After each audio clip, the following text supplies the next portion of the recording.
Dans cet exercice, on nous demande, donc on nous parle d'un rayon lumineux dans l'air qui tombe sur la surface d'un liquide.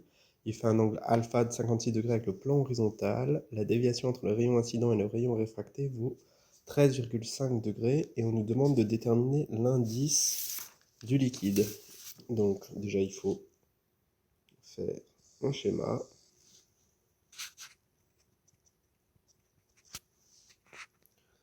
On a du coup notre rayon incident qui arrive. L'angle pour les lois de Snell-Descartes, c'est celui-ci. Ensuite, rayon dévié.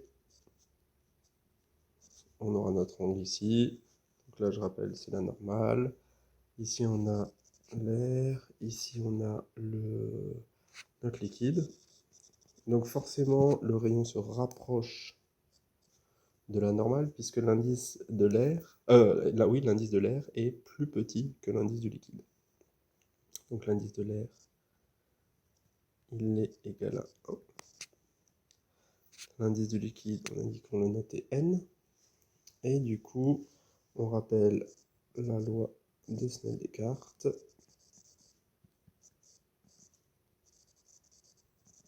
Qui nous dit que n1 sinus i1 égale à n2 sinus i2.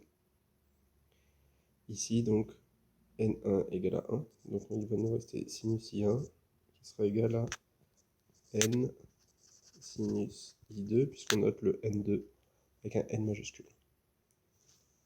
Donc maintenant, par rapport aux données de l'énoncé, on nous définit un angle qui est celui-ci, qui est égal à 56 degrés.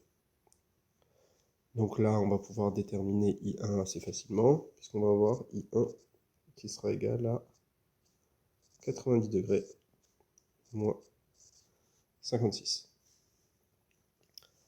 Ensuite, on nous demande de définir, on nous définit la déviation de 13,5 degrés, donc c'est-à-dire que je prolonge mon rayon comme s'il n'avait pas été dévié, et je vais savoir que cet angle-là vaut 13,5 degrés.